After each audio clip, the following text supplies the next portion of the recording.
Mayor, we're live. Okay.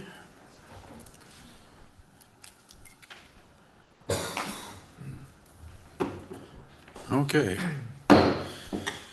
Welcome to the budget workshop for Helotes City Council. It's June 24th, 2026. Time is 2:30 p.m. We are here to go over a extensive budget with the general purpose of hearing from all our departments and the information for requests. The primary focus of this first workshop, for those that are new to council, is to really hear what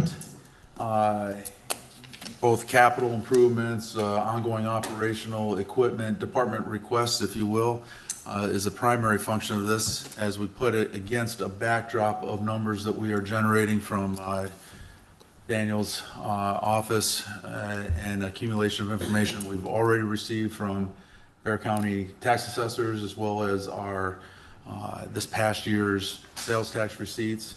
Gives us an admin our duty to put together estimates of what we feel next year's receipts will be, and that'll give us the total backdrop to be able to figure out how we want to spend the money and allocate going forward for this next year. A couple brief notes and then we'll get into everything. Number one is that we are in a good position, I would say, probably one of the best positions a city could hope to be in. And I have addressed this process as coming from taking a lot of comments were made from last year and a lot of the process. Certainly some of the, whether it was a great survey, it was certainly gave some information on where salaries were. And we are in the process of getting a salary survey done right now. We had our first meeting. Council previously approved the contract. We had a first meeting that was over Zoom or Teams yesterday.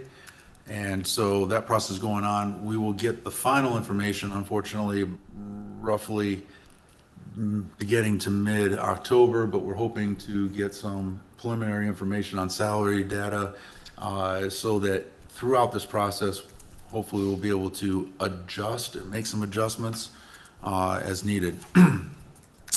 My baseline approach to this is that as we looked at the information last year, we did see that after the raises and taking into account the fire and police's pay for not working holidays adjustments, we got fire to above the 50% line in the survey. PD is still running behind in that survey, as well as relative. There was some chatter about not taking anything away from any departments. Nothing's being taken away or has ever been taken away from anybody except for PD. The research that's been done is that certain in past years, and it's really tough to track this down, but from talking with various personnel and previous chief, that certain raises were given to individuals. Now those people retired and that money actually did get lost. So if there was a department where money was taken away from, it actually was PD over the time, not intentionally, just through attrition. So you're about to see, and we'll get it in the final slide, a little bit more breakdown, but we're in a position where we can, the good fortune and the success, all boats rise with the tide, if you will. So this will allow a presentation of a plan that will address the needs of all the departments, be able to provide a salary adjustment for PD, raises across the board, and property tax cut significant up to 10% for the citizens, and also address in a measured manner the fact that we do have a huge, some people would say excessively large amount of months of reserves. We don't want to go structural deficit where we go down to zero, but a planned ability to be able to draw it down a little bit so that everybody gets a little bit of the benefit of the success we've had as well as, of course, we have a couple of what we call loaded guns.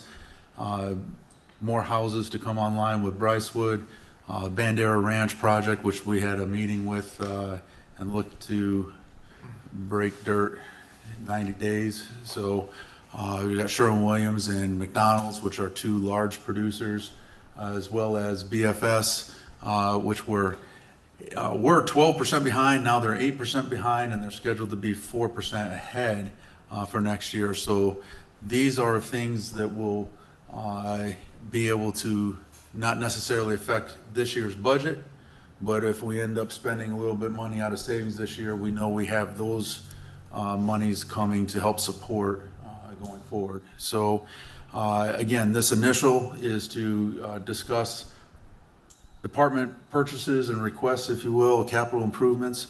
And then as we move on through the process, we'll go on through debate on prioritizing which ones we do this year, which ones we push off on a 1 to 5 year or 1 to 3 year schedule, and take a look at how we divvy up the surplus, if you will.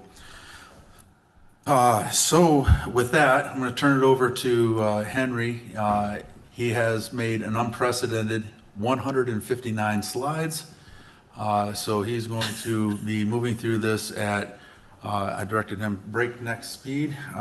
So if we do get to a question, feel free to interrupt, feel free to ask for clarification, particularly if this is a this year purchase, or is this a, any clarifying for sure, but make your notes, because as we go into deliberations through past today, we'll be taking your comments and concerns about which ones we approve of for this year. So with no further ado, Henry. Excellent. Thank you, Mayor and Honorable Mayor and Council. I want to be able to advise you from the very beginning, I will be going fast. I do expect that if I'm going too fast that you will say something. If you have questions, comments, concerns, I'm open to that. I will be presenting all of the slides except for the EDC. EDC will present those, and then at the end, the mayor will touch the very last slide. I also want to make sure that you understand that nothing is in concrete at this moment. This is the beginning of our process, and items 2, 3, and 4 are interwoven into my presentation. So if I may have the liberty of having those 3 items open for discussion and presentation. There is no motion required for the workshop, so unless we have any objection to parse these out, continue with items 2, 3, and 4 combined. Excellent. And much appreciated. So as we go again, overall the workshop is geared to present to the mayor and council the total request for operations and capital, and I truly mean total. We did not call anything out. We didn't reduce any of the requests, and we anticipate in the months of July and August that we will be in that site picture if we were doing some targeting. So we'd have a really tight, if I was doing target practice with the police department, we'll have a really tight shot group in July, August timeframe. We start with the revenues assumption in mind, and we know that we will not have clear fidelity until at or around the 25th of July. That is when the Bexar County Tax Assessor's Office has the responsibility to get all of their communities their valuations according to each municipality. We then take those revenue assumptions and move into operational needs assessments, and that's what we're talking about today, both for operation and capital items. Then we look at our healthcare obligations, and lastly, we look at what can we and should we do from a cost of living assessment. Again, our capital items are not included in the operational funds. Those are separate from the what we pick up from a tax perspective. And so when we look through, I want to also make sure that we reiterate based on the positions that we have here in the city, this is not the city administrator's budget proposal. Overall, it will be the presentation or that the mayor will submit to council at the end of the day. And I don't mean this day, the end of the process. So So it's really important for us to get your feedback on your priorities and your questions and comments so that we can prepare for the next workshop. And we have, again, given you a first look regarding capital improvement. Overall, we'll tighten that up and move some things left and right as necessary based on your feedback, questions, comments, and concerns. So when it comes to the assumptions and anticipations, again, we talked about Bexar County, we talked about healthcare. We're looking at really an anticipation of no greater than 15% is our hope based on conversations for healthcare. And then our variable expenses regarding, our variable revenues come in by way of sales tax, court fines and fees, permits, and all of that. I'll mention now that you will see a larger number than normal on the projection for court fines and fees. We just want to make sure that you see that it is based on some of the trending. It is not a prediction of performance by any of our personnel to engage the citizens or people that drive through or come through for any other reasons. So our interest rate performance, we're looking at, as far as our assumptions, a very, very conservative rate of 3.78%. Next slide, you'll see our org structure, and then we'll go into the administration and the city council. City council budget is going to be the same. No changes at all regarding those dollars and cents. And on the administration and finance portion, we're looking at, so I will tell you, actually, if you go to the next slide, you will see the administration and finance piece. None of these slides for the departments and divisions that you see personnel cost, that is not determined. That is based off of whatever we perceive could be, and it actually may be the department or division. But I am not counting that number in the 27 proposal at this time, because we need to take in all the other factors, and that number will become true as we get towards the end of this process. But contractual services, commodities and insurances and the like, those are predictable for the most part. I do anticipate that we will have some changes between the first workshop and the second workshop, so be advised of that. So just not to take too much time, but so that we can address this issue so we don't have to do it repeatedly on future science. You're showing a 3% proposed fiscal year 27 over the adopted 26, but where our projected, we're significant, almost $100,000 under there. So there stands to be a real chance that as we put a fine point to these numbers over this next 2 months, that we'll may be able to have savings as we take a look at what we're really spending. Did we miss a purchase in, we planned it but didn't make it, but it's going to get pushed over to the next year? These type of questions can arise depending on the department and line item, because that has been the case. Okay, we had one scheduled that we're going to purchase at the end of this year. Delay happens, going to happen next year, so it's a carryover. That's why you might have a low number this year projected versus adopted. So that can be some explanations, so we don't get caught up on why the difference. I concur, whether it's cost savings on the contract or several contracts or an action being delayed or even canceled. So there's a whole myriad of things that can cause us to underspend. But I would ask, for the sake of comparison, looking at the adopted 26 versus the proposed 27 for the material change that is projected. Right? Okay. And so this slide here, I know it's a very busy slide and it's very small. I'm not sure if, actually, we're probably not able to zoom out, are we? And so ultimately, you'll see some slides like this. This one is more for your detailed look when you're in your time looking at the actual document. But again, this is not for us to necessarily my intent is not to go line by line at all in this. So you get the previous slide shows the groupings, and that's the material change that you will be looking at. So some of the increases on the next slide that you'll see is the changes in the Bexar County District really our assessment or our fees. So you'll see how that has gone up essentially on the quarterly side to the aggregate. The slide after that is currently we're at 163. For insurances, we're looking at 182, and that's based on the activities events that occur throughout the years that hit us on the insurance side.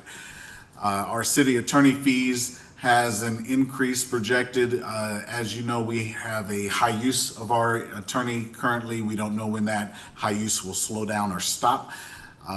For our election officials, we have a projection of $24,000, and then on the next one, employee recognition, we're looking for an increase of $3,000 to take it from $15,000 to $18,000 based on some of the retirements and/or activities that we have on the forecast. We have here, if someone is here for 10 years, we do something different than we do for a person that ages out. Maybe they come with experience, they don't reach 10-year mark with us.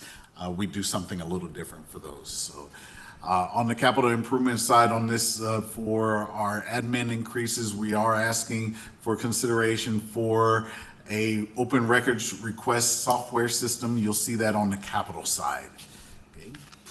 For development services, you'll see the org chart, and then some of the material changes are $4,000 for the vehicle maintenance. Code enforcement vehicle last year was largely assessed, or prior to fiscal year 27 was largely assessed under PD because the code enforcement prior was a commissioned officer, peace officer, and that vehicle and some of the other things were inside that department. So we're moving that over, as well as establishing a uniform for code enforcement so that he looks showroom ready all the time when he's in the public, minus the sweating and the heat over 100 degrees. So schools and seminars, we have a distinct and purposeful goal of making sure that we enact a training and development regimen for our young people on the development services side to ensure that they actually start getting their quals and reaching their different levels that are available to them based on certification.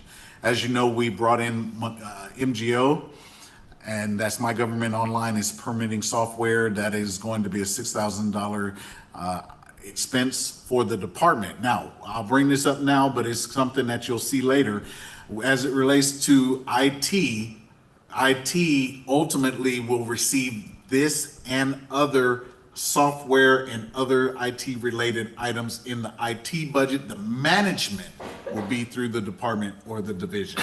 So we're trying to make sure that we can show in a very transparent way how our IT expense overall for the city, how that goes and flows.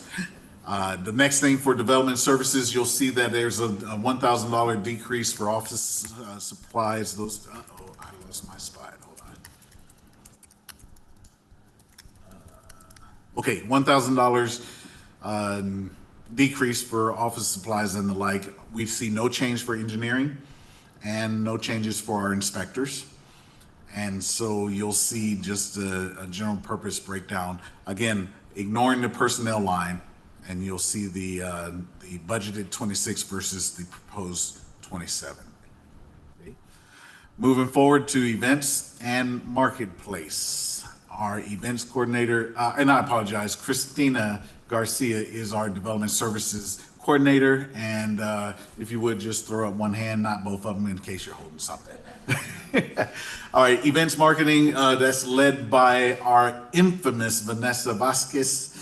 You'll see that on her budget lines, and you'll see that she has no change projected overall there as far as the dollars and cents. We did have to bring in a service and a couple of other things that you'll see that's reflected on the next slide. There's CSAC, which is related to performance licenses. We had to bring that in this year. It is a requirement, but we were able to fit that in. And as we make some changes related to TCPs or traffic control plans for the two parades, You'll see that, as well as the traffic management, you'll see that there's some changes there. We are going to take the Carnival parade and actually make it duplicate the size and routing for the Christmas parade. That's going to ultimately save us and keep us inside that same budget. And there's some safety aspects that will be a little bit of relief when it comes to performing those parades. So those are just some discussion points. You'll see that in the next slide of some of the discussion points that are more finer than just the numbers, but it relates to the truck mounted attenuators. Those are the big trucks that you never want to touch. Okay. All right, and then municipal court. So we have Shannon. Oh, Vanessa, did you wave at the people? Thank you very much. All right, and then now we have Shannon Del Toro that leads. That she's our court administrator. So you'll see in her lines, she is moving the bailiffs over to PD for their budget. We're taking that everything associated with the bailiffs over to the police line, meaning their uniforms, their commissioning already lives there, their supervision already lives there. So there's some things that budget-wise, we're just going to shift to the right. You'll see that on their budget forecast, their contract services are going up, but we were able to have some measure of additional controls and reductions regarding commodities. You'll see their big chart on the next slide, but their bilingual pay for reallocation slide shows bilingual and uniform allowance moving over. And then you'll see the next one is portable radios for bailiff uses going over to IT.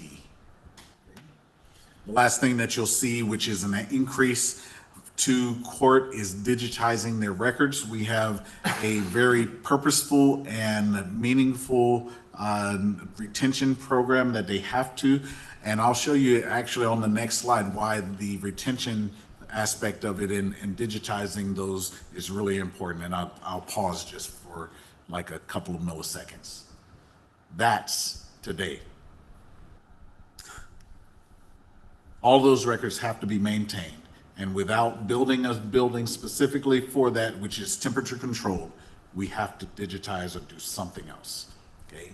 And it only grows, okay? So going to the next slide, please, okay? Operating supplies, we're looking at an increase regarding those, the overall operating supplies. And those jackets that are really in all those boxes, they come with a cost. And the way that we're keeping pace with court, we need to make sure that we're also able to properly establish all the things inside of it.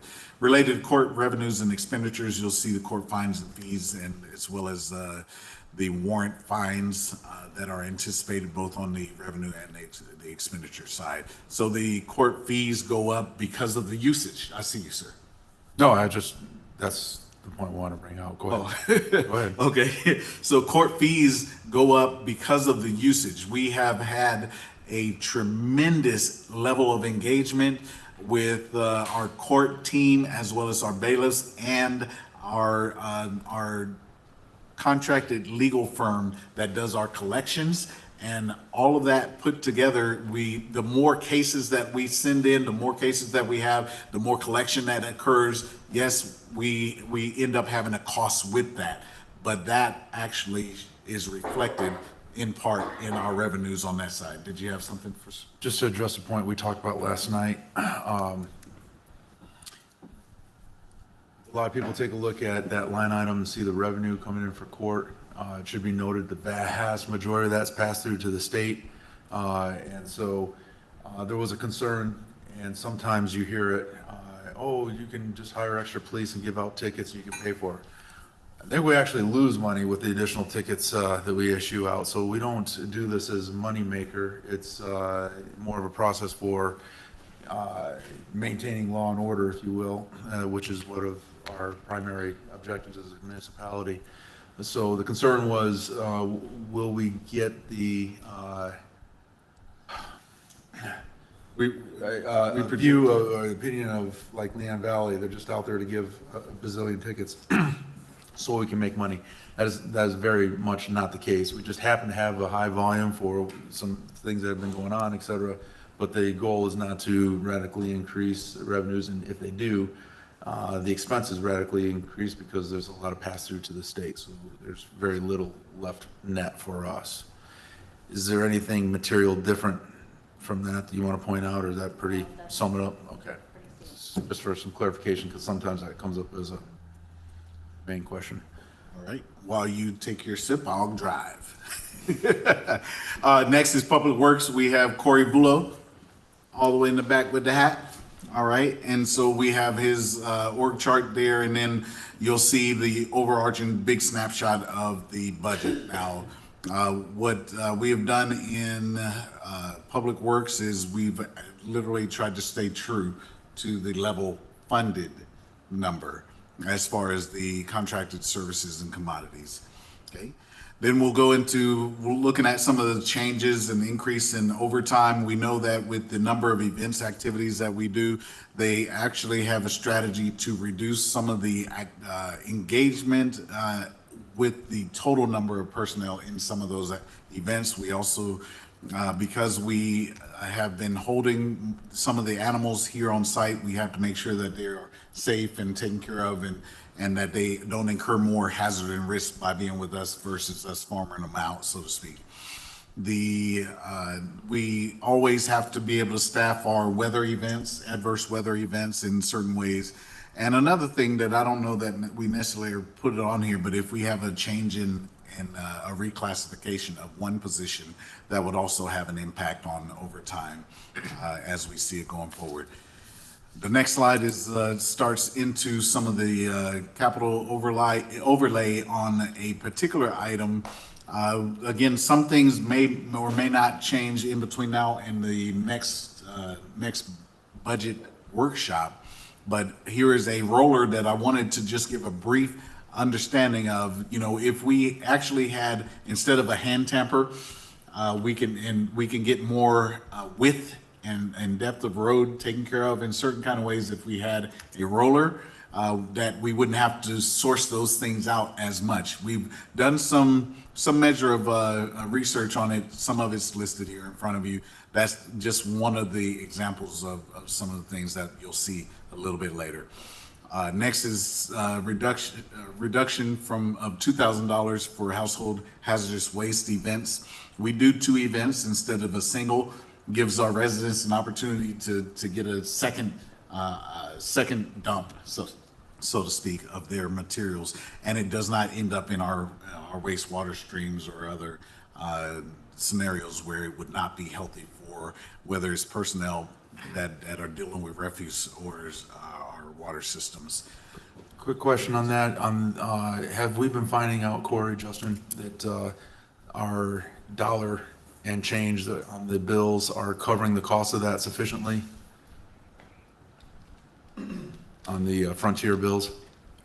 So if you're talking about an adjustment, I haven't looked into an adjustment, but we have been tracking for about $45,000 to $48,000 per year for those events. There was a little bit in the beginning that we didn't spend for like the first year, so there was a little bit of fluff, so to speak, in there. That's why we're able to do 50 or 52,000 each year instead of the 45 to 48. And so making this adjustment down to 50 tracks appropriately, I believe. Okay, perfect. Thank you. Excellent. Thanks, sir. Speaking of utilities, and we do see you see DBA on this line regarding water. That means, from my standpoint, determined by agency. And so we don't control, the rates that we're having. I'm not sure if the rate has been resolved in SAWS as far as what that next rate will be, but we're anticipating, based on previous data that we received, of an 8.7% increase. Again, I don't know if it's finalized at this point. For some reason, I focus on our budget, not theirs. Their last vote shot it down. That's what I thought I heard, yes. But okay. I highly anticipate an increase. I think we all do. It's the cost of doing business overall. All right, thanks, sir. And so for building maintenance, so we're looking at an opportunity to increase our building maintenance overall. When when it comes to the facilities that we do have and what they were built for capacity, we have more capacity than the original design in a lot of respects, but also as a result of some aging and some previously deferred maintenance, we want to make sure that our facilities are right and tight. If we, this is one of those lines that sometimes it gets fully expended, sometimes it doesn't, but we want to make sure that with some of the things that we perceive and know and seen as patterns, that we're able to address them should all things hit. Okay. All right, then we have going into some of the improvements. You see the backhoe and the roller. We don't necessarily have the tractor shredder number at this point. We'll look at, and just because you see things on the list doesn't mean it's all for 2027 fiscal year, just so you know. And that should be abundantly evident once we get to the capital improvement slide itself with the chart. So some of the reductions in park and maintenance, $5,000 is anticipated, as well as a reclassification request. Reclassification does need to come through the city council. And so from a public works standpoint, we're looking at a title change for the number 2 leader inside that portion of the organization from operations supervisor to assistant director, as a shift from hourly to salary with that proposal. You'll see related to capital improvement projects, there's short and long-term capital improvement discussions or slides. It's not necessarily based on timing alone. It has different priorities that are associated regarding the long range or short range strategic scope, compliance factors, and costs. We're looking at safety and liability as more the pressing and short-term type things, and then those that have some more complexity or boosted costs, we'll look at how those fall in the out years. So short range, we're looking at, getting that demolition of the old Public Works building, which wasn't that also the old fire station? So that building has seen its full use. And we've gone through there, and we're very glad to say that in moving some of the items out of there, there was a rattler that fell out, but it did not move or strike. So we're very, very grateful that there was no adverse actions associated with that. But we're not going to continue to use that facility. We actually have a exercise for our teams once we get ready for demolition that we can use maybe for some activities to get some good training in before it falls all the way down. All right, and then we have some anticipated sidewalk repairs, and you'll see that as an anticipation of up to $50,000.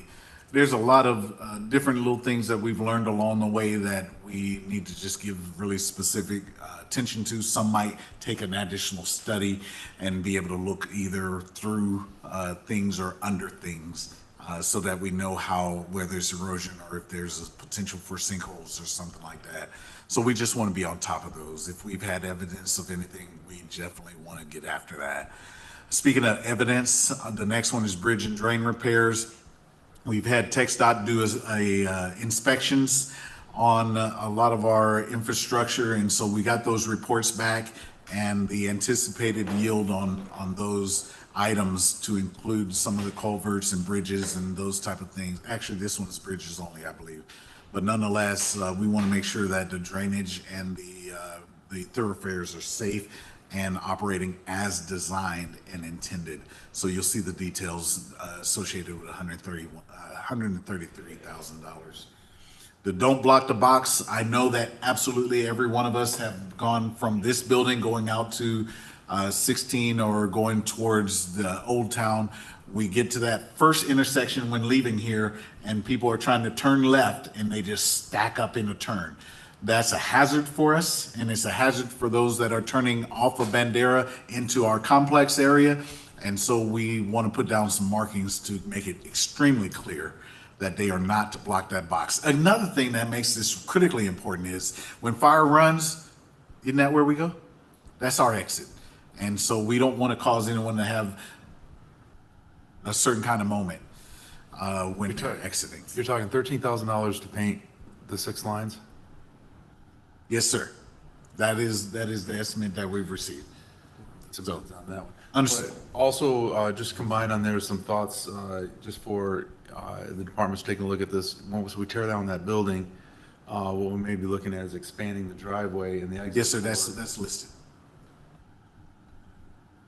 The expansion of the driveway is listed. Okay. Yes, sir. I apologize if I cut you off. No, that's right. I was want to make sure that's included in there. Yes, sir. All right. And then the next slide, you'll see not a lot of details here, but we want to make sure, and that's on purpose. We're looking at some of the doors and some enhancements to some of our doors. Okay. The next slide is regarding that driveway specific. So any numbers that are in yellow, we're still waiting on more fidelity on the number for any of the actions. So you may see a pattern of 25. That's likely a pattern of placeholder until we get more data. But that fire department driveway, we want to make sure that we can get out appropriately. The next one after that is the bay doors for maintenance. And that's not just fire, it's all over. All the bay doors, all the big roll-up doors. We have a total of 10, estimating about 1,000 per to get those serviced appropriately. And then the ongoing maintenance cost is about $175 for routine maintenance annually. The next one is police interior. I think police chief said he wanted his office pink or something like that, pink and yellow, or was it fuchsia? I'm embracing. You're embracing. Yes, sir. Yes, sir. I doubt it actually plays out that way, but nonetheless, for a total department interior, we're looking at that cost and how that plays out over time. It really just be phased into whatever the maintenance schedule is. Don't worry, Randy, the fuchsia cannot be any worse or uglier than his office, so. Thank you. Listen, the light cucumber is banging. I'm just saying, offset with the white trim is better than gray. All right. And then you put other earth tones in there and it's truly amazing. Capital range, CIP long range, Antonio Drive drainage. We know that anytime that we have heavy water running through the city, that Antonio Drive is one of our absolute first closures based on the low water crossings.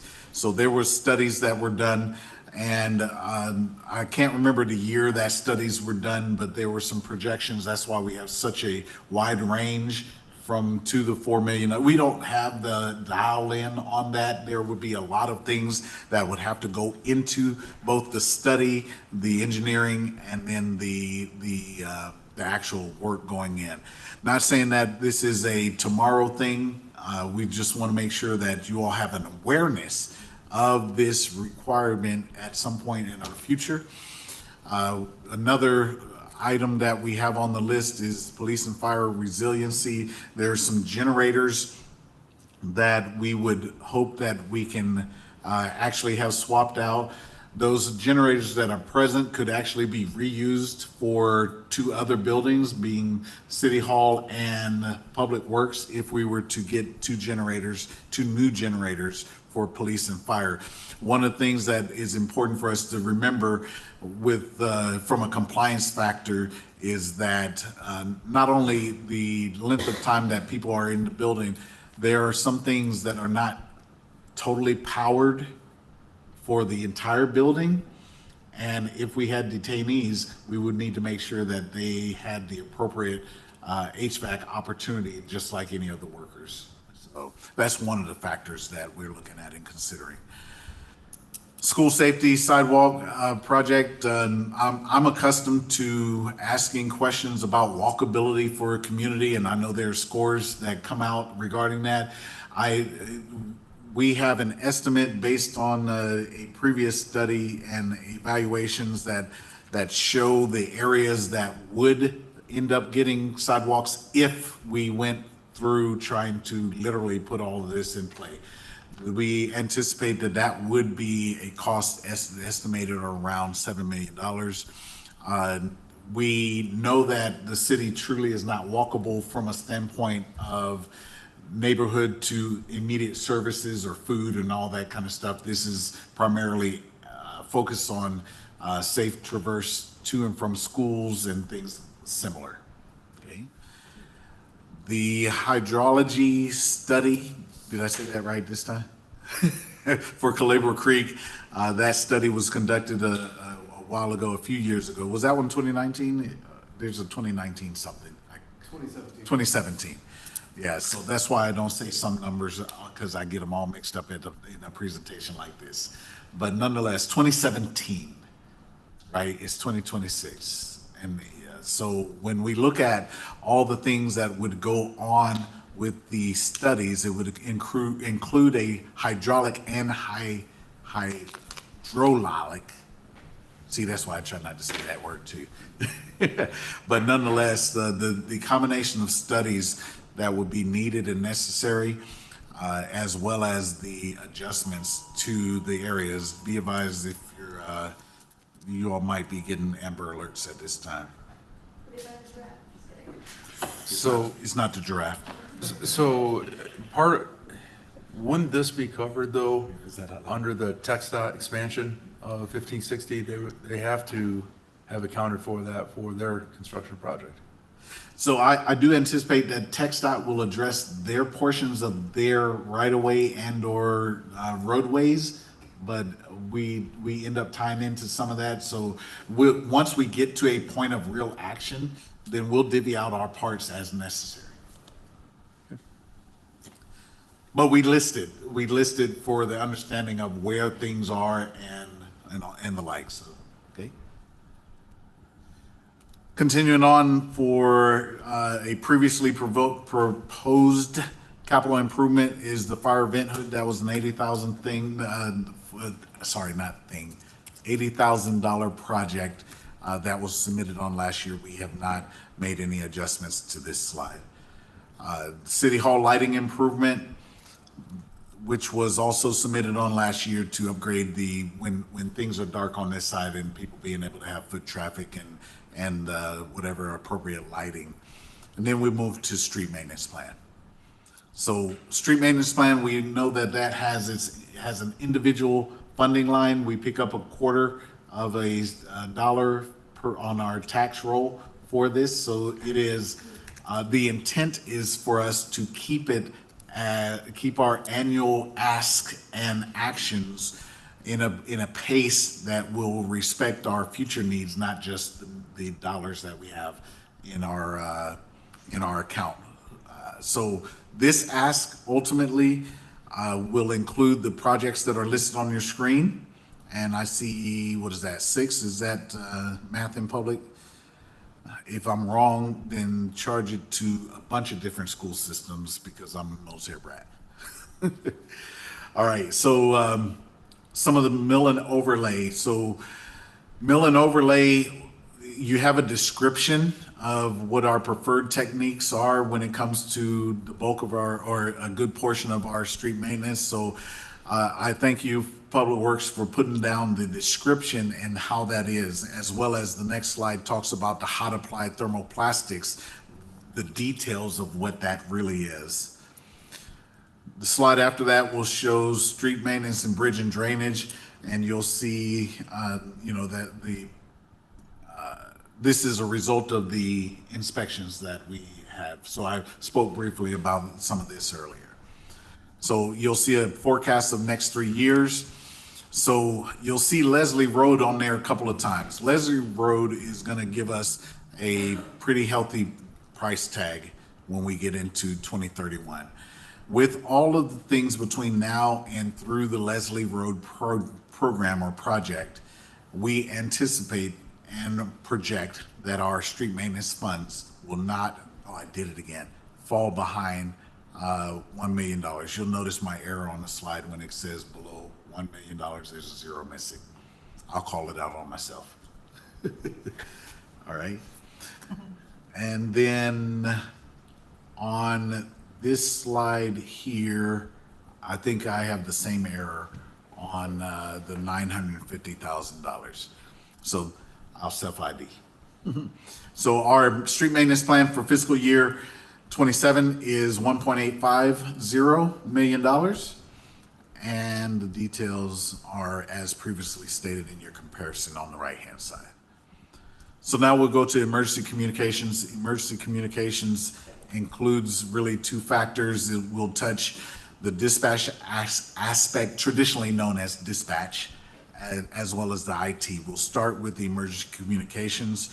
Our personnel are total of 8 assigned with 7 emergency communication dispatchers. We have the contractual services and the commodities with some measure of change, really about, what is that, about $15,000 or so change forecasted at this point. We see that the other contracts on the next slide shows us the $4,000 adjustment for archive recorder maintenance. That cost is increasing, and that's an operational need that we cannot yield on, and then moving maintenance from several radios into our into this oversight and operation. Okay. Then next we'll have just some highlights of completed improvements associated with the division. And so the new CAD and mobile CAD systems has already paid dividends in how some of the communications are already going. And then we have some of the total response protocols, implementations, and the like.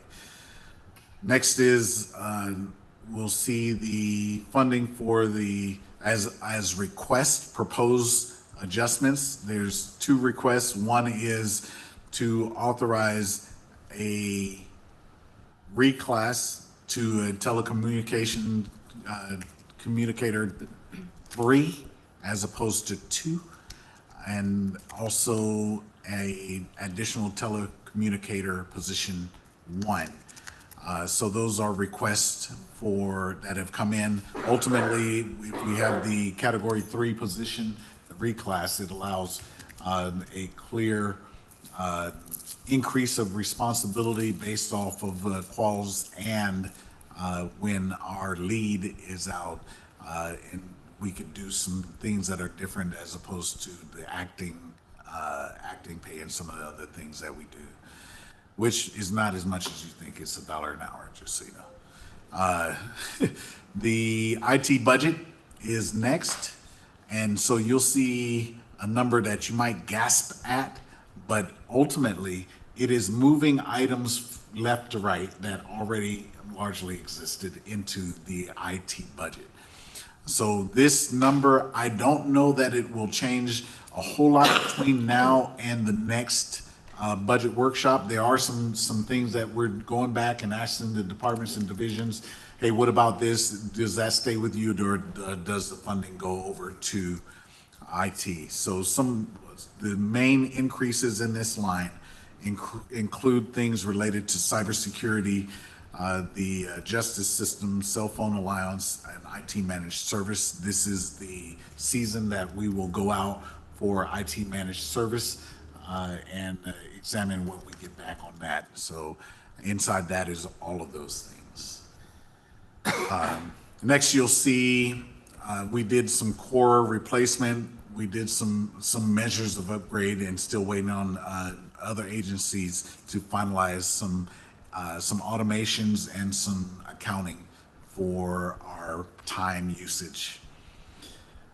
And then you'll see a citywide security system. This deals with cameras, access control points, really badging and those type of systems, and upgrade to all of that, upgrade or really replacement on all of that as in capital ask. So that is our emergency communications, and that is related to Jamie Ostrander. Did I miss anybody before you? Did you wave to the people? All right, next. Next we have our, is it police next? Mm-hmm. Yes. All right, next is police. So we have we have, I almost said captain, then I almost said chaplain. So I'll say Chief Deere, Randy Deere. This is what happened when you go too fast. Yes, did you gloss your teeth before you waved? Very good. All right, so so you'll see that in the police department, there are some personnel or reclass that's happening as a request. One of those that you'll see highlighted in yellow is a property and evidence room specialist. And that is not an addition to personnel as the total count. The total count remains 31. That will be, if authorized, that will be taking a patrol position and reclassifying it as property and evidence specialist. And then you see the shift from court to PD as a bailiff move. So those are the two identifiers for personnel as a whole.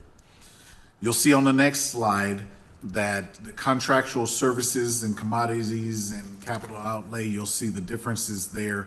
The primary or the largest difference maker is under contractual services. We had one item that was previously being funded under ARPA, the American Rescue Plan Act, which I now consider to be ain't ready to proceed appropriately nationwide. That was an over a $100,000 ticket item that moves from ARPA into the department, and that is an urgent operational need, and that's something that has to be funded. So that's where that $100,000 difference comes in. On the next slide, you'll see the impact of moving the bailiffs to PD and all associated items with that. We'd have a subsequent decrease on court of the. Absolutely. Yes, that's just a shift over. Yes. All right. And then we have contractual services. Now, these numbers are already inside the overall dollar amount for PD. It shows unfunded. What I've asked them to do is those things that were over the $0 because the level funded to identify where those live. And so that's another indicator of some of the additional changes. And then we have the commodities, the office supplies increase. Part of the office supply increases is due to some of the printers are no longer under the contract, and so those are kind of like a la carte type adjustments that we'd have to make. Uniform allowance, again, that's a bailiff shift. And then we have school seminars. Now that's an increased request of $10,000. You'll see some of the schools that are listed on this side, some of the professional development. We have 1, 2, 3, probably 4 more slides after this that are basically lining out the different items that are associated with the professional development opportunities. It doesn't mean that increase of $10,000 gets everything on this list. By far, that's woefully short. It's just that for the focus on development and having our professional officers ready and educated and trained in a way outside of our 4 walls only, and to be in compliance with their profession, we want to be able to get them in front of additional instructors and conferences and things of the like. So on their capital projects, the police department is looking at 3 vehicles and some emergency response equipment with those totals that are associated. You'll see the PD vehicles, 3 vehicles listed on the previous slide, and then you'll see them on the current slide also. Okay. All right. There's some methodology and mindset on the slide that's before you related to $100,000 mile marker. Okay. Then you'll see also when we swap out our vehicles, you'll see that there's some equipment things that need to be moved. Then all of those things together get us to 189. Okay. So now we'll go over to the fire department with I don't know, are you famous or infamous? Oh, he's famous. All right. So we got Chief Scott Moreland, who is our fire chief. You'll see his lineup for his portion of the organization, and then you'll see as it relates to the contracted services as well as commodities, we're right there in the pocket. Okay. Some of the adjustments or improvements is regarding the employee physicals and vehicle maintenance based on warranties and the structures that or the apparatus that we're using. Budget overall for on the EMS side, because fire department is fire and EMS, so more on the medical side, you'll see also that they come real close to the level funded when it comes to the contractual services and commodities. Some of the improvements, again, physicals, medical direction, there's a contractual increase on that, as well as, again, vehicle maintenance. Personnel requests, same as last year, fire lieutenant or fire inspector, as well as 3 firefighter EMS. Okay, and you'll see some of the details on the fire prevention side there, as well as the next slide is regarding the 3 additional fire and EMS. You'll see some additional information as it relates to the firefighter to population ratio on the next slide there, I think. Yeah, there we go. And so just some historical data. If you have questions, comments, concerns about the mindset and methodology, I will yield to the chief. And then we have some replacement items when it comes to the positive pressure ventilation fans. You'll see a picture of the fans on the next 2 slides. That's one in the next one. And then you'll see the fire station extractor washer. No, it's not a typical washing machine. There's some very specific certifications and requirements associated with that. So you'll see the image of that on the next slide. And then we have some Stryker medical equipment replacement at a value of over $450,000. And so this is really, ultimately, it's really on the cycle of re-engaging the contracting requirements. And this $452,000 is actually spread at a $90,000 rate year over year through fiscal year ending 2031. And you'll see some images following. All right, and with that, once we get to the fire engine, we'll bring up Kate Silvis, the Executive Director for the Economic Development Corporation. So ma'am, I yield to you. No pressure on the pace for the race. No. Actually, thank you very much, Mayor and Honorable City Council men and women. I really appreciate your time and the effort that you put into serving our community. It is my honor to serve the community as well, and so I'm honored to share with you the slides that we prepared, that I prepared for the EDC board at our board workshop last evening. These slides are also posted online on our website, so if you need to go back and refer to them, we'll be doing some additional discussion on this item at our board special called board meeting this evening. So appreciate your patience with us. I have several slides that really focus on our strategic plan and our strategic direction for the EDC. So I'm going to go through these slides just as quickly as possible. On the outline slide, we're going to talk about mission and vision, our 3-year picture, rocks, or the things that really need to be happening, and our focus with regard to accomplishments in the near term. And then our 1-year strategic work plan is also included in this presentation. Our current fiscal year 2026 budget, our proposed budget, and then issues that are outstanding. The budget calendar is included by reference. I wanted to bring your focus to our core focus in our business planning and in our strategic planning. Our purpose is really prosperity. Our mission is to collaborating with our community, we build a resilient, inclusive economy that nurtures entrepreneurship, grows local businesses, creates quality jobs, and preserves our small town character and quality of life, with our niche as strengthening the Helotes economy and creating a prosperous community while staying true to our roots.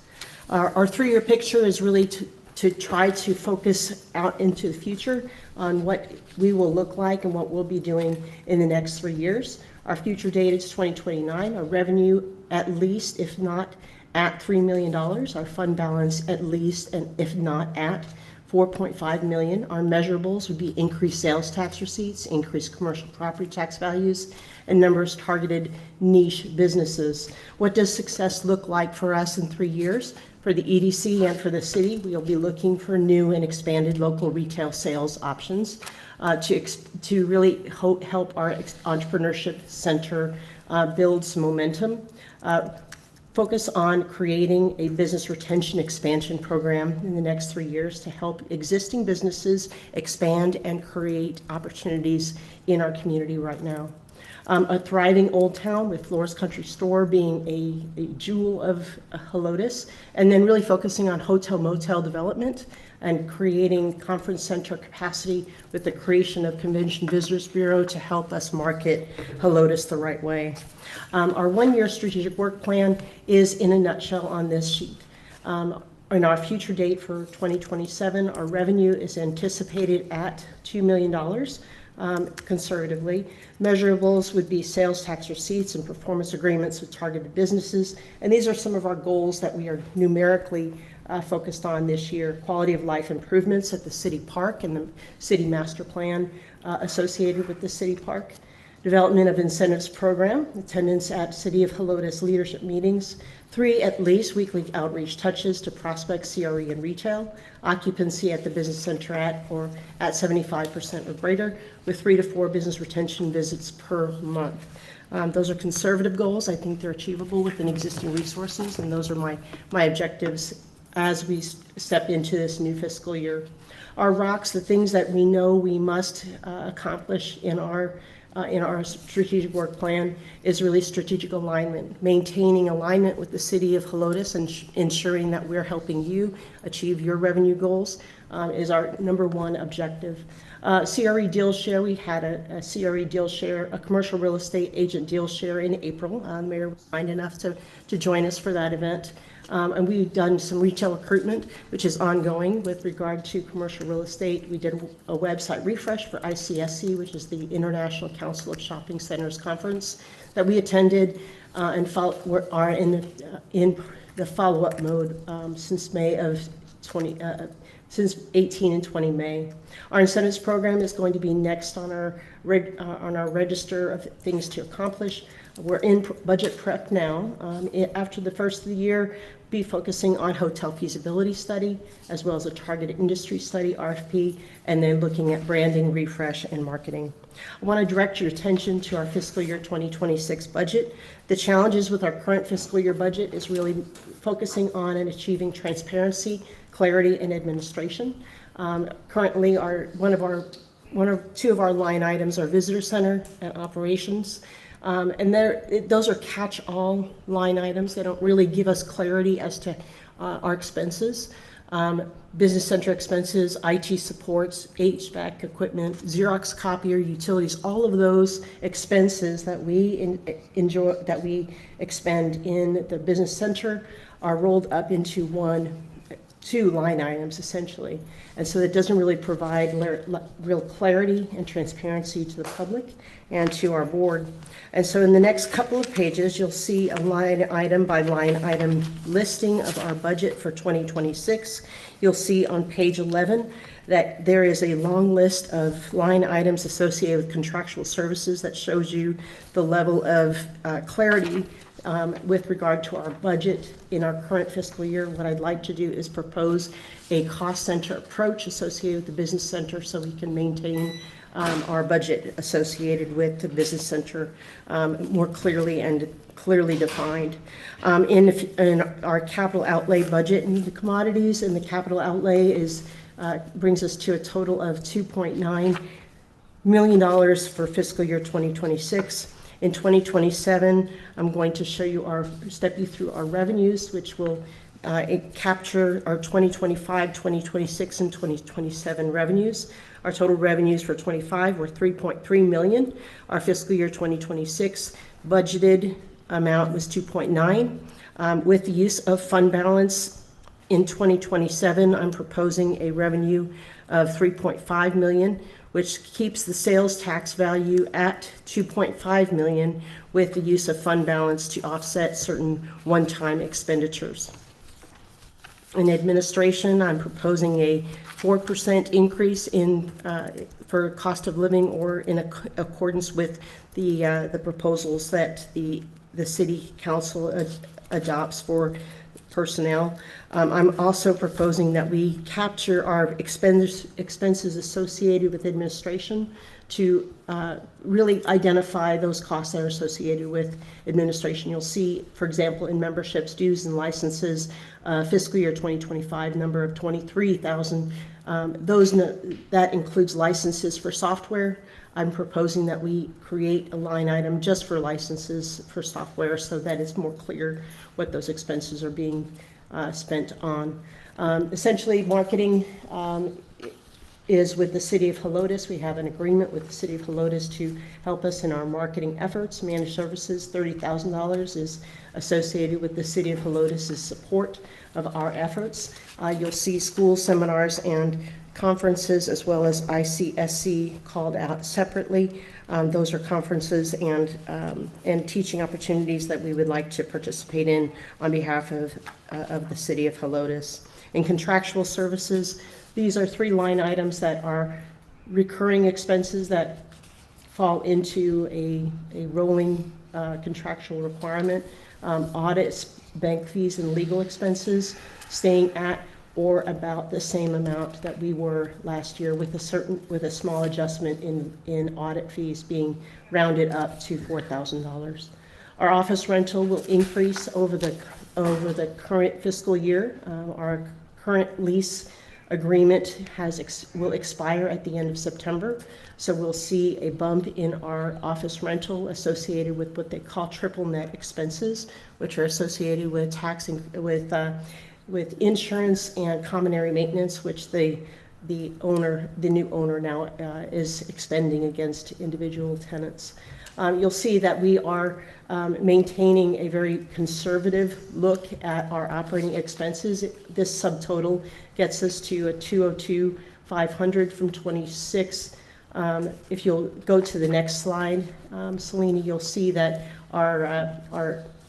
the business center, we propose to put a business center, cost center approach, as I mentioned, from 2025 to 2027, minimizing the impact to our fund balance, but really maintaining those expenses separate and apart, such as utilities, office equipment, signage, IT support, calling it out separately, janitorial, HVAC systems, and software licenses separately and apart associated with the business center. I'm trying to go through these quickly because I know you'll have plenty of questions.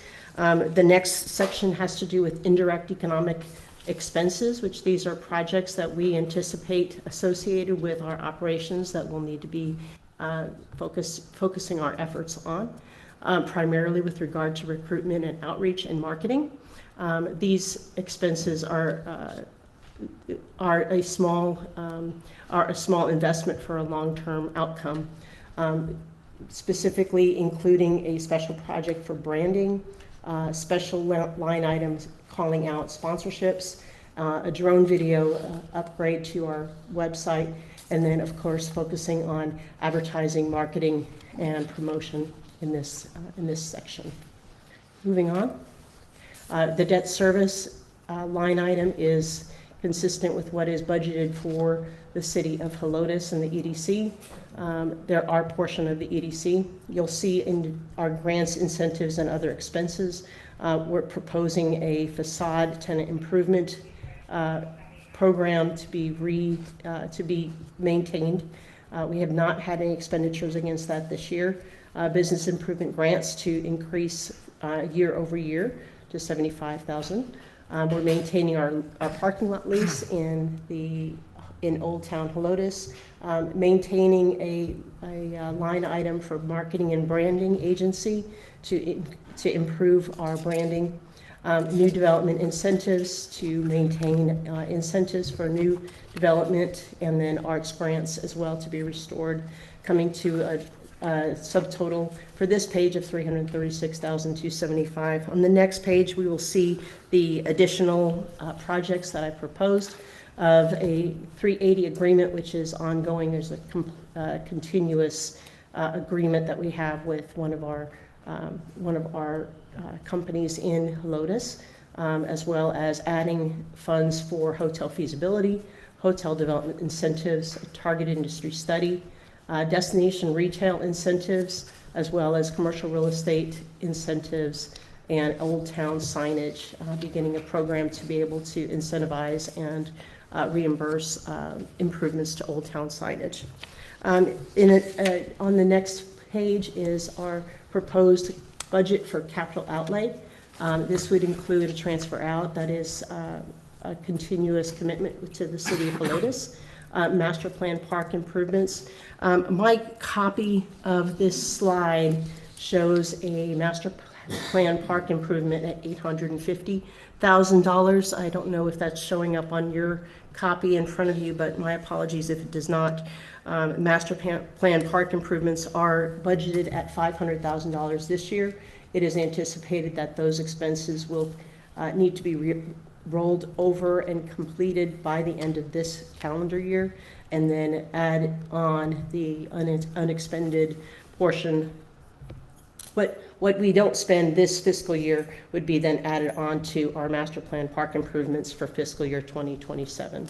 So in this version in front of me, the master plan park improvements are listed at $850,000 and a total capital outlay of $1.1 million, with a new proposed project of bringing together a Helotes Walk of Fame concept that would create a destination and drive interest and opportunity for Helotes to get on the map.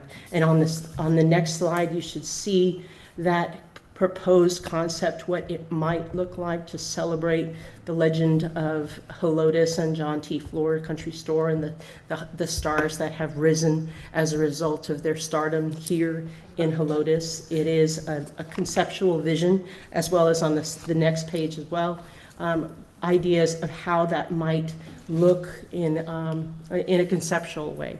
I think it is an opportunity for us to really celebrate our history and the legacy of not only John Floor, but also the history of the stars that have shone bright and strong in Helotes. And I think it's an exciting opportunity to bring some vision to our crown jewel, which is Old Town Helotes. In summary, I want to touch on our proposed fiscal year 2027 budget. These slides are in line with what was presented to the board last night, and these slides are consistent with what was presented online. There has been a minor modification, as I mentioned, in the capital outlay line item to increase capital outlay to 1.19 to accommodate for those expenses in the park master plan. And finally, summarizing this presentation, I just want to point the council to the issues that we continue to maintain as high priorities. We know that strategic alignment with the city of Helotes and maintaining strategic alignment with your goals and your needs as a community is our highest priority.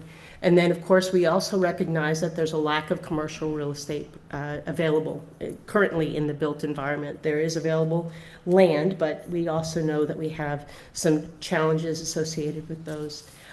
We do want to increase and diversify our sales tax payers, as well as our commercial real estate property values, to increase additional commercial property value revenues, and then also just really realigning and making sure that we emphasize the fact that we are open for business, and that we focus on the image of correcting that image that has plagued us in the past, not in the current, and then also really beginning to talk about one of the hardest things to do would be to discuss expanding the boundaries of Helotes such that we would have additional room for growth and additional room for commercial property tax value improvements. And that summarizes my presentation at this time. I'd be happy to answer any questions you might have.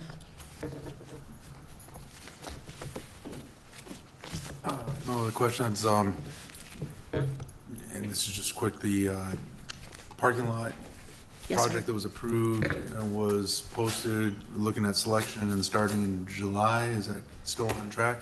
I know that the design is nearing completion for the contractor that was engaged for that. And I know that we are very much looking to start the bidding process just as soon as we can, hopefully with award by the end of the fiscal year. Again, rolling forward those funds into the next fiscal year if the funds can't be expended this fiscal Okay, year. so no longer completed by October 1, but started by October 1. I would like to be ambitious about it too, Mayor. Okay. Just a note that this is a separate budget outside of the city. It is approved independently and separately from city budget. It will be an agenda item, but concurrent in timelines with the city budgets, but just for clarification. Okay, excellent. So, thank you, Kate. Thank you. Appreciate you greatly. Appreciate you all very much. So Thank you for your before time. we get too far into the capital portion of the discussion, I do want to say thank you very much to our finance director, Daniel Rodriguez. Not just him, but all of our department and division heads and the number twos. So we have a couple of number two leaders that are or were in the room. I know that Captain Jeremy Perez was in the room. I see Eddie Haynes. I won't say the nickname. And then we, over in fire, and then in Public Works, we have Justin Vincent. So thank you very much for you all. I also want to give a great shout out to this superstar to my left, Selena Perez, our city secretary, HR over in the far corner, Diana Lopez, and then sitting next to the chief is Krista, who I know has a hard job dealing with the chief. But speaking of having a hard job of dealing with people, Roxanne Sosa, who you all authorized the position of management assistant, is also in the room. We thank you for your support, and Myra sitting next to her, who supports the EDC. So I just wanted to give a shout out. All of us collectively, literally, go into this budget process, and without us, overall, we would have more struggles and challenges to get this thing together in the timing that we do. So going back to the budget process, capital more specifically, we have the discussion related to capital. So we'll go to some of the balances that are either audited or expenditures that have been authorized, some adjustments along the way, and you see those numbers there on your slide and in your packet. The next slide shows us what was authorized last year and with the adjustments. I know it's super tiny, but don't worry about that piece. Actually, I have them on the next slide, just broken out a little bit. So this slide here is the top part of the previous slide. And you'll see those items, you know, everything down to from fleet vehicles down to Medic 3. And the approach that we had for Medic 3 last year was to take it and do it as a funding over 3 years. So that's still on track. The slide following this one was the bottom portion of that monster slide. And it just shows some additional things that were listed. We ended up with we have some prior expenses that we're showing on this list, like the lease, or really it's the purchase of the fire truck, and it's just titled as a lease, but it's a permanent asset for us here in the city. The next slide that has the gray box on it for total FY capital requests unfiltered and not necessarily delineated out into future years across the board. You'll see some things that are pushed to the right related to some of the fire requests, but these include the 3 vehicles for PD, the items that are associated specifically with PD, and then as far as those vehicles, then you'll see the self-contained breathing apparatus that is not for going underwater. It's to make sure that we can help breathe for real. It's not a leisure item. Yes, sir. A question for you. A couple of items we saw in the presentation, I'm thinking of, for example, the vent hood in the fire department. I don't see those reflected on either this one or the previous slides for FY '26. You said the vent hood for previous, well, actually, I think that actually got called out along the way, but it was a initial presentation on last year. '26. Yes. It is, Towards this current year that we're in, which is Okay. 26, yes.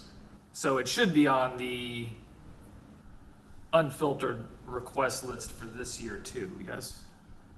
Ultimately, yes, sir. Okay. So there, again, between now and the time that we get to the next budget workshop, things like this, we'll have some adjustments.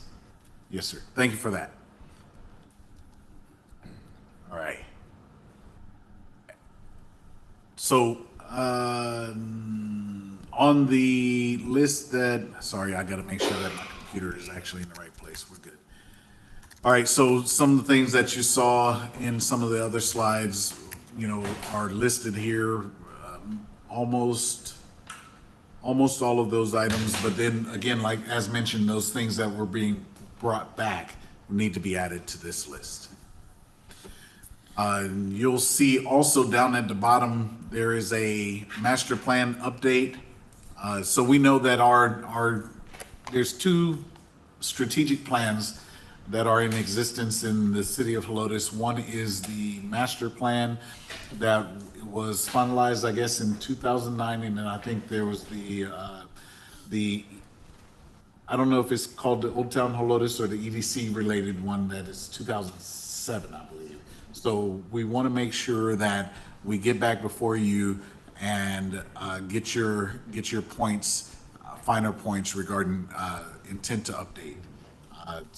And utilizing a form, not forums, and also a firm to do those things. So we'll be glad to take feedback and understanding on any and all of these items. We're not necessarily saying that everything is a this year request, but we wanted to get it in front of you. Okay.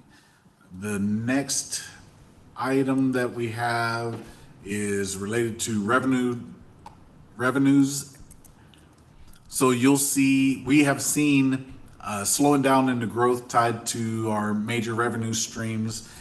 The decision point that you all have a direct influence and impact on will be related to the ad valorem tax. So again, 25 July is the last day that the tax assessor has to be able to give us what our valuations are, and then your task at or after that date is to decide what is going to be the tax rate.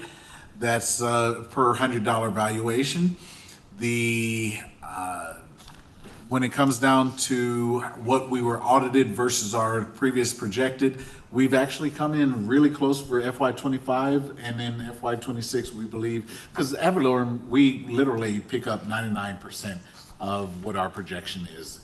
We get about 98-ish% by the end of February, and then with all of our efforts to pick up that last extra percentage plus, that's what happens between February and August-ish timeframe. So our teams do a monster job with that, and we're grateful for all of the parties that do that, both our line embargo, our front office on the court side, as well as our bailiffs making calls and doing outreach and things like that. You have a slide that shows some of our tax revenue by source. It's just a historical document for you to look at. And one note that the franchise revenue is down, but in 2025, August of 2025, I'll just make a note that SAW's franchise agreement came to a natural terminus or natural termination. So they have not and will not renew that franchise agreement, just as the info note. Okay. The next slide is sales tax revenue this year versus prior year, as far as going from October to going into September. So you'll see side by side, ultimately, we're just about a negative 8% overall, okay, based on where we are right now compared to last year.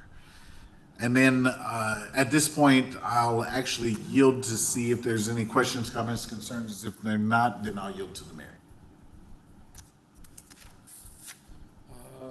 Start on this. Greg, you have any questions, comments, concerns? I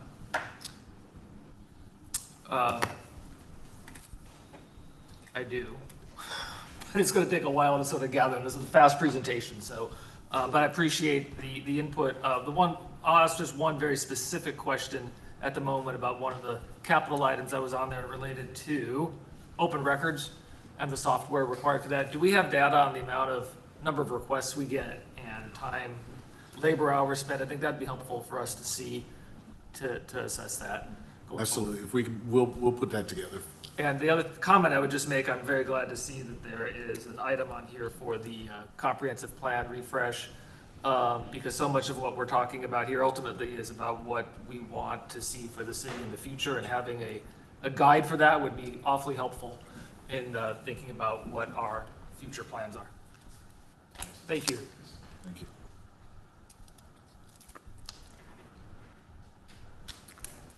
I don't have any questions right Sabrina? I also agree about the budget for the strategic plan and the comprehensive plan for the city and for Old Town. Every decision we are making should be tying to that. And I would love to see both of those documents updated. And it should also tie in with the strategic plan for the EDC, which the board recently completed. So I apologize, point of clarity. Mr. Gardner, I understand your statement.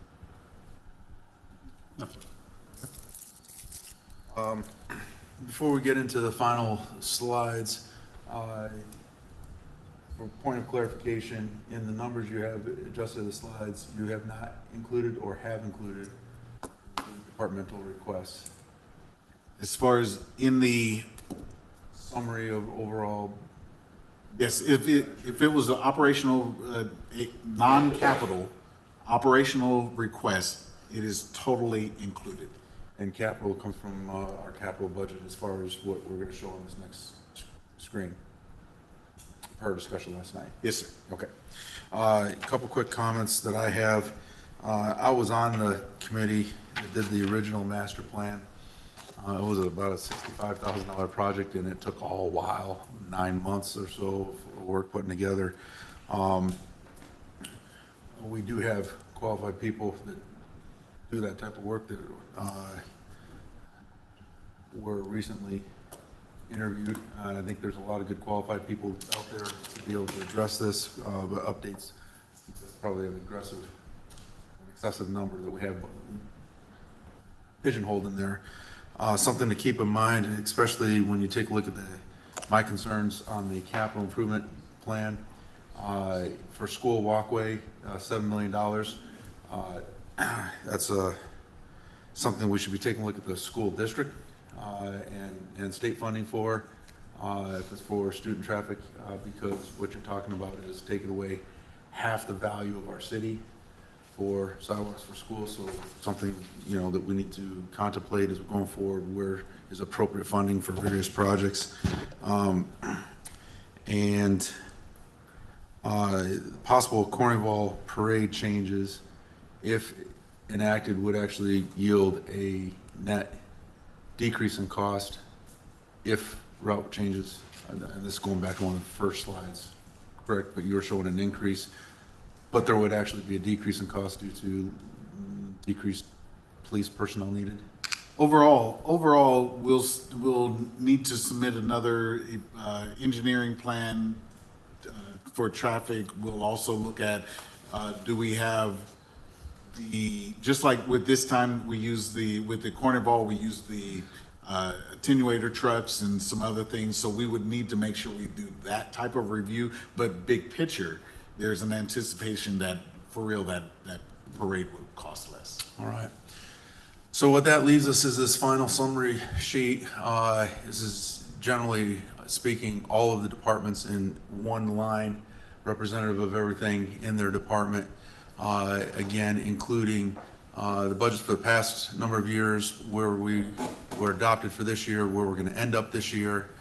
We are going to end up with a proposed surplus of about roughly $250,000. So that's a pretty small percentage, so excellent job to last year's budget approval and council and our estimates of revenues and our expense controls. That's a pretty spot on result. As we go forward, like I said, when first elected, we had reserves of about 2.3 months. This is woefully inadequate in my opinion, and we were tight and facing a lot of things. And the overall strategy that was employed by council and elected was to bring that up and of course increase our workers' experience, wages, working conditions, as well as quality of life for our citizens.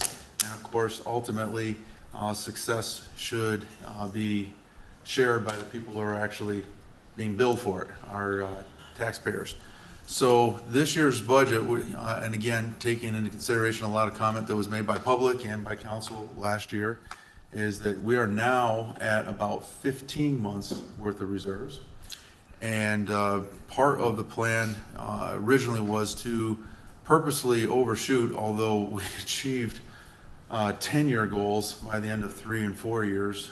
So we were exceptionally successful, but we knew we had a couple of huge things to surpass. Number one, the Bandera Road construction, and that was a massive disruption to businesses. We also had COVID and unknown effects on that. And of course, unknown effects due to how BFS were going to be affected, because a small change in BFS is a massive change for Helotes. We are now to the point where we can, with a fair degree of certainty and a fair degree of comfort, saying that that we have surpassed those external threats, if you will. And the idea, just graphically, is we bring our savings up and now can enjoy the fruits of our success a little bit, and in a measured manner, to be able to settle out, in my personal opinion, it's of course up to council's vote, to ultimately rise at more of a 9 to 10 month worth of balance. And so this budget, and of course I'll have to present a balanced budget, but it'll be a balanced budget with a recommendation, if you will. But what we'll see here is there's some assumptions where we can actually cut property taxes by 10% from 31 cents to 28 cents, as well as be able to institute roughly half of the needed salary adjustment for PD, which is roughly 7%, and an additional, in this current figure, 5% across the board raises to all personnel, and that would yield a actual shortfall of about 800,000 and change, which is roughly a little bit less than 1 month worth of reserves. The pattern this would flow would be that at the end of next year, utilizing these numbers, we would end next year at about 14 months worth of reserves, with during the year several of those loaded guns, if you will, coming into play. More houses from Brycewood, McDonald's income, Sherwin-Williams income, BFS already, that's several $100,000 direct effect on our bottom line.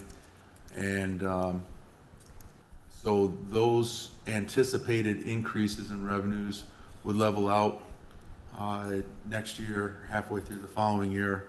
Even if it took 5 years, we would still level out at 10 months, if you will. Anticipation, though, that we'd actually meet those extra costs within about a year. So the comment that Corey laughed at, because it was kind of funny, is that the roses do smell good. We do have success, and we'd like to share that and meter that out. Now, to what degree, this is where the debate will happen, to what extent we dip into the capital fund for capital purchases will be, again, up for debate. You saw a list there of $12 million of potential, of course, $7 million coming from a sidewalk plan. These are not all requirements, these are all ideas, if you will, but they're not budgetable if they're not discussed or at least listed, if you will. But certainly want to give a heartfelt appreciation to all of you who have worked very hard with Henry and the long hours. And Daniel, I know your fingertips are about fingerprintless at this point, working on the spreadsheets. And I believe what we have here is an excellent starting point, if you will. There isn't anything that I see that is massively questionable, minus that huge $7 million sidewalk project, which there's several ways to go about that, and we'll bring to bear in future meetings. But thank you very much. I just wanted to share with everybody kind of initial thoughts. Now, percent raises, et cetera, we always have to have a starting point, right? And now we are waiting on final numbers from Bear County. We're waiting on final numbers from sales tax. And then we can also discuss openly where we feel our estimate should be when we take a look at proposed McDonald's income, Sherwin-Williams income, et cetera, and hold those debates so we can feel comfortable with what estimate number we end up with. And if those numbers change in our conversation, that changes the bottom line, how much we have to work with, and decide where we want to spend it or where we want to save it, if you will.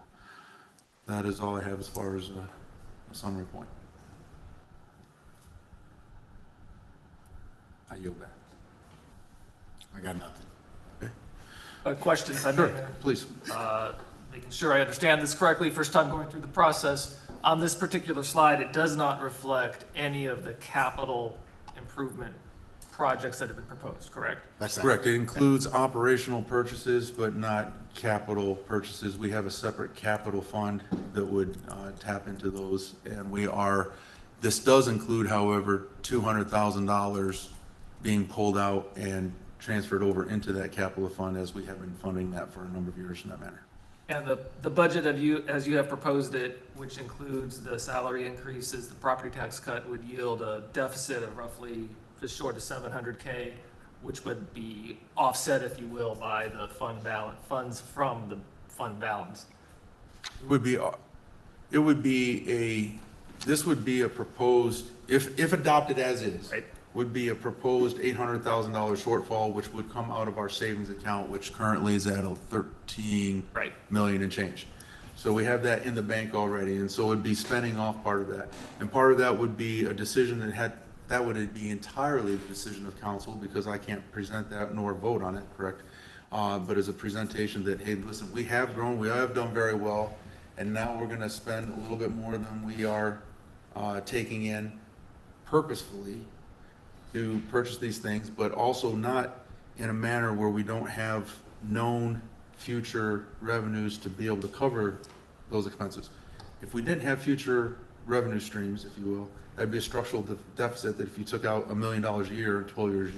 And when you reference known future revenue streams, you're referencing the new businesses, correct? We are referencing, we have about 160 more houses to be built in Brycewood. They're under construction in a measured manner over the next, probably completion over the next 3 years, if you will. We have Bandera Ranch, which expects to turn dirt in 90 days. That wouldn't come on this next year, but the year after that would be significant, roughly $50 million increase in actual hard value plus associated sales taxes, if you will. We have McDonald's, which is now an operation, and their income. We have Sherwin-Williams, which is an operation just now. So those are for sure. The Bandera Ranch would be expected, and with a medium level of, not pie in the sky, and it's not. But just to be clear, so if you reduce the property tax, that's permanent. So to bring it back up would require a vote. Is that correct, or am I? It's not permanent, nothing's ever permanent, right? You can I mean, adjust. as far as it would take a vote among the citizens to. No, it would take take a vote amongst council. There's a range in which council can vote, which is, it's called the no vote rate, right? So no public vote required to be able to adjust their rate. Now, we can adjust down, and if we need to bring it up, we can bring it up incrementally within allotted percentages, if you will. So it wouldn't require a vote, a public vote, to raise it back to 31%? It would to bring it that far back up, not to bring it down. You can bring it up. Well, I realize you can do it down, because Yeah. everybody's gonna vote against that. Right. But let's say that all of a sudden the economy really got bad and our sales revenue is down because nobody's spending, because the economies are like, even in Austin, the property values are starting to go down. So if that suddenly we all know what happened in the 80s, and all of a sudden everybody's property crashes and all that stuff, we could not bring it back up without a vote. You're saying, how much percent could we bring it back up without a vote? 3.5. How many years would it take to recoup the increase you're proposing? If things, you're saying if things went horrible, how long would we be able to, about 3 years. But, I mean, I'm To- just to your- saying, the to your- cost of living, everything continues to rise, and if our revenue is decreased, that's what I worry about a little, because, property taxes and sales receipts are always gonna be, depending on the economy, right? that is true. Carrying that out, we could easily say, well, let's not give any raises, not spend anything because of what could happen, right? And so there's where we have to have the conversation, based upon our economic theory, based upon what we're seeing, based upon the development. Quite honestly, what we've seen the dip, every external threat that we have been actively managing over the past 5 years for me, we have successfully navigated. And if we are kind of track the threats were up there, kind of down, and now we're on the down slope where the threats have kind of subsided. We are actually entering a phase where the anticipation is actually a high degree of certainty of economic growth going forward, not increased fears of decreased economic activity. So any type of inflation automatically increases your sales tax for all the things that you're buying. You're still driving your car, so you still get buying gas, and if there's increased gas and increased taxes on that, that's coming into us. So by de facto, inflation will automatically increase our sales tax revenue. Property tax rate decrease, we still see a constant increase in the valuations of homes thanks to Bear County Appraisal District, who has really no intention of slowing down their valuation assessments. So even though we decrease the rate, that doesn't necessarily decrease our revenue from it, because they have an increase in valuation. It would be more of a flat line on property tax. If, in simple manners, if you have a $1 million house and it's a 10% rate, that's $10,000 or $100,000 worth of property tax. If we drop to 8%, but the valuation goes up to 1.2 million, you still have $100,000. So what you're saying is that if we have a decrease in revenue, we can still give raises every year by dipping into the savings, which is like $12 million. Where 13 million, but yes, yeah. It's okay, we can go ahead and dip into all that. We can dip into it a little bit. The question is, how much do we dip, and at what rate? And are we doing it structurally with no loaded guns of anticipated additional revenues? Currently, we have additional revenues expected. We are not facing a scenario where we have anticipated flatline or decreasing. For example, McDonald's is currently selling hamburgers. No, I understand what you're saying about the We can projections. I greatly perceive that that's not going to go from 0 to negative. It's going to be some sort of windfall. I thought we had some restrictions on what we could dip into, as far as, like, I don't want to risk not having enough for increase in salaries because we lowered the property tax and we can't bring it back up, and we are not allowed to dip into other reserves or unreserved funds to increase the salaries. And if that's okay, if you're saying that that's allowed, that we could dip into the reserves or unreserved to increase salaries, you know, that's a different story. So the public made statements last year, they're not wrong. We have a lot of savings. Some would argue excessive savings. And so if we are to unload those savings, we have to unload them either in massive purchases or quit charging so much. If it only costs this much to do business, but we're charging this much, we need to charge our residents a little bit less to be responsible to the people who we serve and have elected us. So currently, we are charging our people too much. So your answer to that question is, we can dip into the reserves or we can't We can, for the salaries? you can Okay, dip into for That's good to any know. Okay. purpose. okay. So the question is, and the wisdom comes in, how much and what rate, Sure. and do so with, if you didn't have any savings and you're dipping in, you're headed to trouble, right? If we have excessive savings, which we have right now, and dip into it a small degree, with planned increased revenues on the horizon that matches that and balances out, and each year going forward, you all will have to make a decision, okay, ultimately, where do we want to land? Do we want to land at 9 months? Will we have a fair amount of money to spend?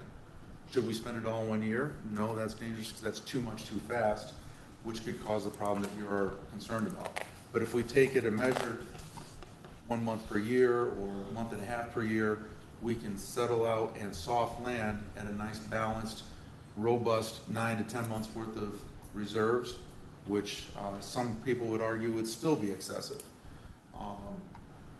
But we have done a tremendous job recovering and strengthening the finances of the city, and we're now to the point of, okay, if we don't start charging less, we're gonna end up with 20 months worth, 24 months, 25 months worth of reserves, which even I would argue is too much. Well, can we just refund the taxpayers some of their money? Well, I that's a mean, wouldn't procedure. that be, if you're so worried that we took too much money from them, then let's just give them a bonus check. Well, that's not the process that. I mean, I'm just yeah. saying that it just seems a strange, I mean, how much are they actually gonna save in a year by reducing it to 28%? Well, the other thing to take a How look much at, money, has anybody figured that out? If you have a $300,000 home? I've figured it out. So the average house price in Helotes is $465,000. To go from our current ad valorem down to 28 cents, we would save that homeowner $139 it's for the not, year. it's not a huge amount. So 48% of our property tax bill goes to the North Side ISD. Only about 15% of it comes to Helotes. And we're also one of the lowest taxing jurisdictions in all of Bear County.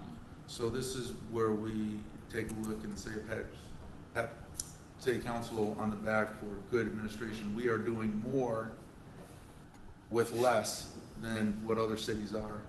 And so, compared to other cities, what they pay, you know, we pay $3 for gasoline here. California not doing so well, they're charging $7 a gallon.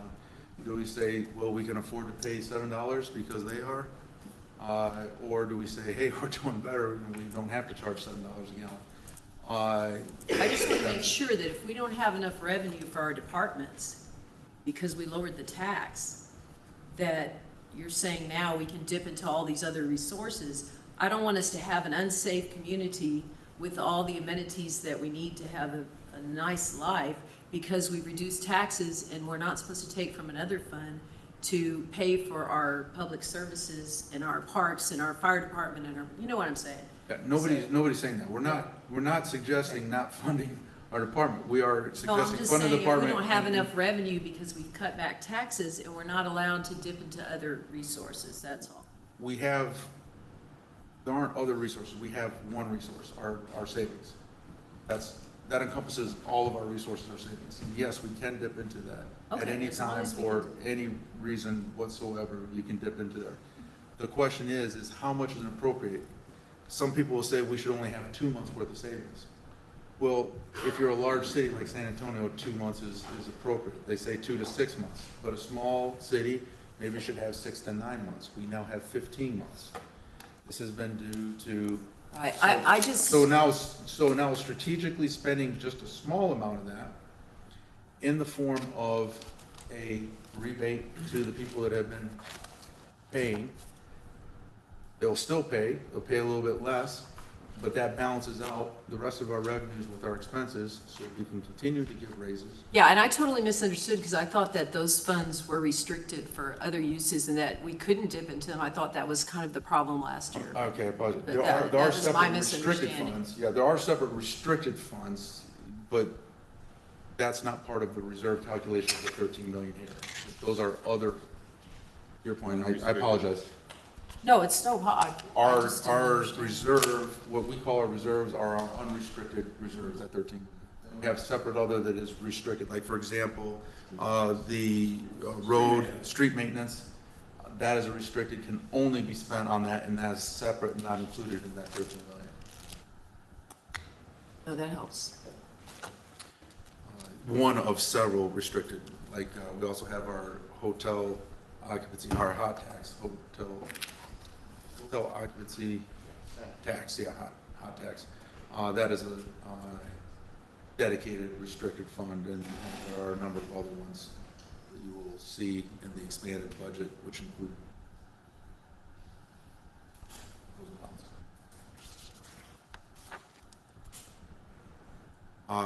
May I ask, unless my colleagues have comments? I had one question. So if you have reduced the,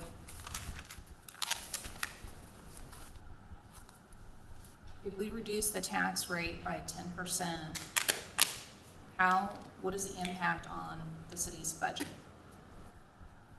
Well, just that, the same impact as giving our people raises. No, like dollar wise, what is that Oh, loss? $400,000. Okay. I think that's a significant hit to the budget, and I don't think it's sustainable. And I think it could put the city in a position of having to reevaluate some of the services that we provide to our residents that they've come to rely on, and for the people who provide those services. Okay, so it doesn't endanger any of the salaries or raises. And last year you were saying that 15 months worth of reserves was ridiculous. So each month is roughly $900,000. So if we cut out 5 months, that's $4.5 million that we need to spend. I'm talking about spending $800,000 of the $4.5 million that we probably need to spend, but not spend all 4.5 in 1 year, because we don't want to induce a risk. We don't want to increase any risk to operations. We want to give raises. To your point, the raises are going to be, that we're talking about, is going to be $300 and some thousand of that. So that would endanger the future in the same degree that cutting property taxes would be. So we're obviously want to give raises, which increases risk, because what if all of a sudden people don't buy things next year? Well, that's what our reserves are to be able to endure that. But here's where the conversation moves to, is council now debates what are the estimated economic influences that we're going to experience as an economy over this next year and the next 3 to 5 years, if you will. Do we see dangers that all of a sudden we're going to say everything's going to crash or going to inhibit life as we know it? A couple years ago, we had a surplus of $2 million in 1 year. We had a surplus of $3 million in 1 year. We had been admonished that that was way too much and that we have way too much in savings. So the question is, where is the responsible management? Not just to do the opposite of what I say because it's an idea. It's just, we have way more savings. And so how do we want to spend it? I feel we should spend some of it on raises. I feel we should spend a little bit on break to the people. And we have in line expected incomes to be able to support that. And that would mean that next year we'd end up at about 14 months, instead of 15 months, which is still excessively high. We have one noted person that feels we should still be at 2 months and don't need to be any more than 2 months. That's the public opinion. You need to decide for yourselves where's a safe point where we should target and be comfortable saying that we have enough savings, but not too much. And so that doesn't have to be answered today. This is certainly, I don't even get to vote on this. This is just a presentation of where we can afford, what we can afford to spend, where the extras can go, some of the things we can do with capital, some of the things we can do for breaks for the citizens that we represent. And clearly they have been paying more than what it's cost to do business, hence we've gone from 2 months to 15 months. So we are clearly drawing more from the public than we need to conduct business. And so what point do we balance out? Any questions? You haven't had a chance? There was another question? Yes, Mr. Mayor, thank you. I think it's mainly for the city administrator here. Slightly different topic. The health plan increase of 15%, when does that firm up? When do we get a better sense of that? More than likely, probably into July is when I'm anticipating that. Okay, and then secondly, I asked this about the salaries, but it probably could be a more general comment, which is the proposed 5 across the board % increase and 7% for police. It'd be helpful to see some data to understand where staff sits in relation to other communities, or to understand the basis for where those numbers come from. So if 5% is meant to be a COLA, well, what is the actual COLA for, as determined by the federal government? Just to help contextualize this, so at least for myself, I have a better sense of the basis for the particular amounts indicated. For next time. Sure. Yeah, I actually appreciate that type of assessment. So when it comes to the municipalities, literally, it's going to be a wide range. I know that one community gave close to a 0 for this fiscal year, whereas our number was, for the bulk of for a lot of the employees on the administrator side, was 6.25%, and then 8.25 and 8.5. But literally, there are some communities that they're at really kind of their max for a season. One of which is less than 20 minutes from here. There are some communities that are doing catch up, so that would cause them to have a much larger, so it's about the strategy, not just the number. Fair enough.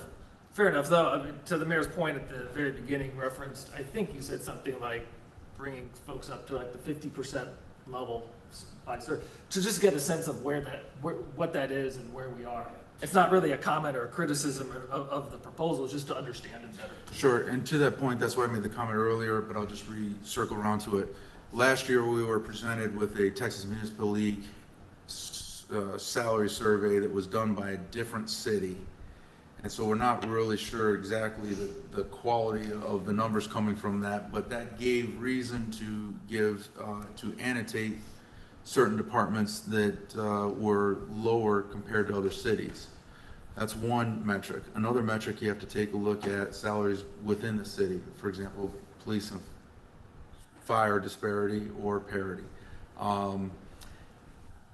We are in the process of spending $28,000 doing a salary survey as we speak. It just kicked off to get those numbers. Unfortunately, those fine-tuned numbers won't come until after this budget. That's why we're trying to get some raw data in time to be able to make some adjustments. But in general, comparatively, over the last 5 years, raises compared to other cities have been very high here, but we had some lower salaries, and we had a lot of years previously where they were 1% and 2%, 3%, some close to 0%. And so that led to a decrease of where we were on that list, the comparative list. So the last 5 years worth of raises and last year's sizable raise did a lot to help close that gap, if you will. So I think I concur with Henry's statement. It's not so much about the number, it's relative to where we are in the overall assessment of other communities like us. San Antonio, for example, huge city, but fire went 8 years with 0. So if you look at the federal, when you talk about the federal, we are not tied to that, but those have been 1% and less than 1% to as high as 1.7%, per information we got from Craig last year. Thank you. That's all I have, thank you. One more, go ahead. One more. Anything? Read this one? Staff, anything? Any final comments from any of our department heads? Concerns? Okay. Just happy to be. Oh, yeah. So the last final thing is that percentages on this, again, comes to you guys and your decisions on vote. Our job here at staff and my position is to present something on the wall.